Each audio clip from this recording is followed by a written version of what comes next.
बहुत अच्छी फीलिंग है, मैं वर्ड्स में बता नहीं सकता। मैं खुद वो चीज़ फील नहीं कर पा रहा हूँ, बट मैं जब भी किसी इंडियन किसी टीममेट से मिल रहा हूँ और जो उनके चेहरे पे उनके इमोशंस में देख रहा हूँ, तब मुझे वो फील आ रही है बार बार। I am getting that goose bumps की I have done something very huge for the country. Final के लिए जब उतरे थे आप, तो क्या फीलिंग थी और क्या लग रहा था? क्योंकि कभी कभी ना सिल्वर और गोल्ड में ये एक फर्क हो जाता है कि वो आपको इंडिया का रैंकिंग को, मेडल टैली को ऊपर पहुंचा देता है। तो इस फीलिंग को आप कैसे डिस्क्राइब करेंगे?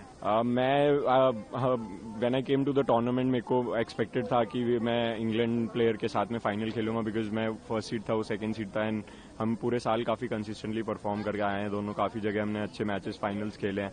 तो I was knew that I have to play him in the final, but मैं एक एक मैच प्रिपेयर करके खेल रहा था। और जब फाइनल की बारी आई तो आई न्यू कि मेरे से ज़्यादा प्रेशर उस पर है, बिकॉज आफ्टर प्रमोद भैया missing out the Paralympics, he was the hot favourite to win the gold, because he had silver in Tokyo and then he was consistently winning against everyone.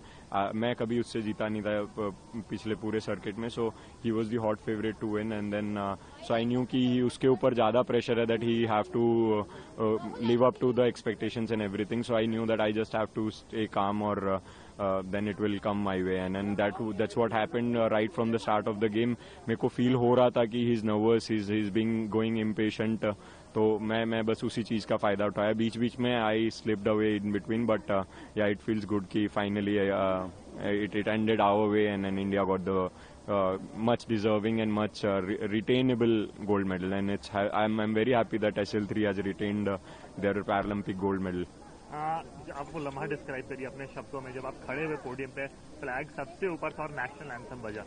मैं I've lived this feeling before during the Asian Para Games, but Paralympic was very different, very huge. I didn't get tears in my eyes, but I had the goosebumps and current in the whole of my body.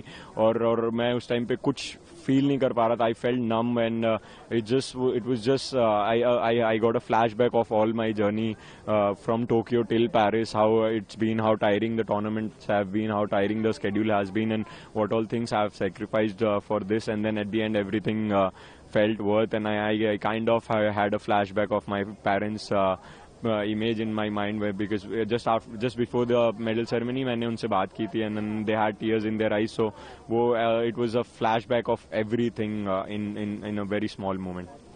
और अभी medal जीतने के बाद देश को क्या संदेश देना चाहेंगे देशवासियों? मैं सबका बहुत बहुत धन्यवाद देना चाहूँगा कि मैं I am not able to open my social media because it's been flooded with wishes and blessings, but मैं सबका बहुत बहुत धन्यवाद देना चाहूँगा कि उन्होंने, बड़ों ने आशीर्वाद और छोटों ने अपना सपोर्ट रखा, अपना स्नेह रखा मेरे लिए, और मैं सबके एक्सपेक्टेशंस पे खरा उतरा और इंडिया के लिए एक गोल्ड मेडल जीत पाया। ये आपको और हंग्रियर बनाता है फ्यूचर के लिए?